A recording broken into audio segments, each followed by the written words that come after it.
el ejército israelí ya entramos a Gaza y la estrategia fue, primero, que uno de los batallones entró por el centro de Gaza y los otros por la parte norte de Gaza, de forma en que cerramos toda la mitad norte de Gaza y por eso es que todo este tiempo se le pidió a la población del norte de Gaza evacuar a la parte sur de Gaza, porque la estrategia que estamos haciendo es cerrar la parte norte, donde están la mayoría de instalaciones terroristas y el comando principal de Hamas. Entonces lo que estamos haciendo es tomar la parte norte de Gaza para así terminar con los cabecillas y los líderes de Hamas. Ahora, lo que hemos notado, y yo que también tuve que combatir en la guerra en Gaza en 2014, es que Hamas ahora tiene unas tácticas distintas de combate. Se puede ver que han aprendido bastante y que tienen un armamento también distinto y al parecer es porque han sido entrenados en Irán. Parece que han habido milicias del grupo terrorista que ha entrenado en Irán con tácticas de combate y acá podemos ver cómo el mal contra Israel es una importación de un mal mucho mayor que es Irán. Ese es otro punto que quería que ustedes supieran. Otro punto es que Israel está proveyendo agua a Gaza, a la parte sur de Gaza, y por eso es que se le dijo a la población civil que vayan a donde hay ayuda humanitaria, que es en la parte sur de Gaza, porque los combates son principalmente y en total en la parte norte de Gaza. Eso es otro aspecto que hay que entender, que también Israel está tratando de hacer lo posible para que no hayan daños civiles en la guerra de Gaza, que jamás está tratando de hacer lo contrario, al punto tal que hay 10 líneas de electricidad a Gaza. Jamás destruyeron 9 de las líneas. Solo hay una línea de electricidad a Gaza porque jamás destruyó las otras 9. Y luego vienen a reclamarnos a nosotros de que por qué Israel no le da energía a los terroristas de Hamas para que usen energía para lanzarnos cohetes, pero al final ellos destruyen sus propias líneas de energía. Como sabe que no puede con el ejército israelí y como les dije que han aprendido técnicas de combate, no es suficiente. Porque el ejército israelí somos fuertes, somos soldados entrenados, profesionales, y por eso es que incluso con esas técnicas que hayan aprendido en Irán, no nos pueden detener. Y por eso es que ellos usan otra estrategia, que es mostrar a sus propios civiles frente a las cámaras, sufriendo para que el mundo se ponga en Israel.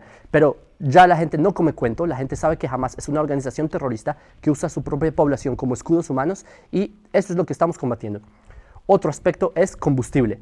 Israel le está dando unos 200.000 litros de combustible al día a la UNRWA, que es una organización de refugiados de las Naciones Unidas en la Franja de Gaza. Y todo este combustible, la UNRWA reportó que Hamas se lo está robando. Hamas está llegando a escuelas de la UNRWA, a instalaciones de la UNRWA, que es un cuerpo de las Naciones Unidas, y les roban a la fuerza, apuntando, les roban el combustible. Es decir, en Gaza en verdad no hay una crisis de combustible, no hay ninguna crisis. La crisis es que Hamas se roba el combustible. Se han robado el combustible de los hospitales, de escuelas, de lugares donde las personas necesitan su población, y a Hamas no le interesa su población. Por eso es que, pregúntense, ¿cómo es que la población está en la tierra y Hamas están escondidos en bajo nuestros pies en túneles? Porque ellos usan a su población como escudos humanos, robando su combustible, destruyendo su electricidad. Eso es lo que está ocurriendo. No están permitiendo que la población civil salga de la zona de conflicto.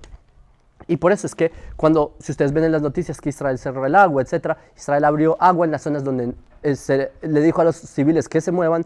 Israel dio electricidad y jamás destruyó las centrales, las líneas eléctricas, o las 9 de las 10, y combustibles jamás se lo está robando. Y son reportes de la ONU. La misma UNRWA está reportando esto. Entonces, ese es lo que está ocurriendo con el tema de esfuerzo humanitario que Israel estamos haciendo, porque Israel hacemos todo en nuestro alcance para seguir de acuerdo a la ley internacional. Jamás hacen lo opuesto. Ellos lanzan misiles indiscriminados contra población civil, que si mis hijos no tuvieran un búnker, no tuvieran el sistema cúpula de hierro de nuestros brillantes científicos, habrían la cantidad innumerable de bajas. Ya van unos 10.000 cohetes desde que empezó la guerra contra población civil. Y gracias a nuestros sistemas de defensa es que nuestra población no muere. Jamás es al revés. Jamás busca cómo hacer que más de su población muera. Ese es otro aspecto importante a tener en cuenta. Y quiero también decirles en cuanto al tema de las cifras. Israel, nosotros no nos precipitamos en lanzar cifras. Por ejemplo, cuando fue el ataque del 7 de octubre, que jamás entraron, hicieron un genocidio brutal, peor que el ISIS, a nuestra gente, Israel le tomó 2 semanas en decir la cifra de muertos que había. 1.400, más de 1.400. La cifra de secuestrados también. Incluso Israel aún no ha cerrado el número porque está oscilando en saber la cifra exacta de muertos. Porque Israel, antes de saber, de ir salir corriendo a los medios de comunicación a decir números sin sentido, Israel corrobora, verifica nombres, listas, datos. Jamás es al revés. Jamás en un minuto lanzan un número. Cuando hay un bombardeo, no, murieron 500 personas. Luego, cuando los medios de comunicación se les da la gana de investigar, se dan cuenta de que en ese ataque hubo 12 muertos, de la mayoría terroristas, que obviamente en todo conflicto hay, por desgracia, caídos civiles. Miren el lado israelí, por ejemplo, que obviamente hay caídos civiles en ambos bandos, y eso es lo que Israel estamos tratando de prevenir, y eso es lo que Hamas está tratando de aumentar, de ambos bandos. Entonces, ese es un tema que ustedes tienen que tener mucho en cuenta, que acá los medios de comunicación tampoco es que puedan corroborar, porque Hamas son los que dan los datos. Hamas tiene restricciones a los periodistas. Hamas no da los datos, no les permite tener el acceso a la información. Hamas no tiene listas de nombres, Hamas no tiene, simplemente lanzan datos. Los medios de comunicación no tienen nada más que hacer sino decir los datos que Hamas les dio, y por eso es que ustedes ven un montón de cifras que un ataque y al minuto saben cuántos muertos, heridos. Señores, son cosas que hay que entender, que esto es una guerra mediática contra Israel. Ese es el conflicto, digamos, paralelo que tenemos Israel. No es solamente acá en líneas de combate tratando de liberar a nuestros secuestrados. Secuestraban a Kfir Bibs de 9 meses. En este momento ya cumplió 8 meses de edad porque va un mes secuestrado, lejos de sus padres, lejos de su familia. Y nosotros que venimos a este combate a tratar de rescatar a nuestras familias, hay otro combate que es la guerra mediática en las redes sociales, que en los medios de comunicación, BBC y todos estos, Al Jazeera y todos estos medios yihadistas que tratan de hacer quedar mal a Israel por simplemente una agenda anti-israelí, antisemita. Entonces, este es un dato que también quiero que tengan en cuenta. Y para concluir, quiero decirles que en Latinoamérica se sumaron países a estar del lado de Hamas y en contra de la democracia, única democracia del Medio Oriente, el Estado de Israel. Y estos países son Chile y Bolivia. La historia los va a recordar. Chile y Bolivia, a estos líderes, la historia los va a recordar. Al igual que el desquiciado en Colombia, Venezuela, Cuba, todos estos líderes en Latinoamérica que se pusieron del lado del terrorismo, la historia los va a juzgar. Y a los que están viendo esto y ustedes están del lado del bien y ustedes apoyan a Israel, quiero que ustedes recuerden esto. Este es un momento histórico. Ustedes, los que están viendo este video, tienen la oportunidad de levantar la voz, de mostrarle al mundo lo que realmente está pasando. Entre más conocimiento ustedes tengan de lo que está ocurriendo, más datos, más hechos y no narrativas como nuestros enemigos que se inventan cuentos, se inventan narrativas, y por eso es que salen con todo este odio antisemita, antisionista, que es literalmente lo mismo.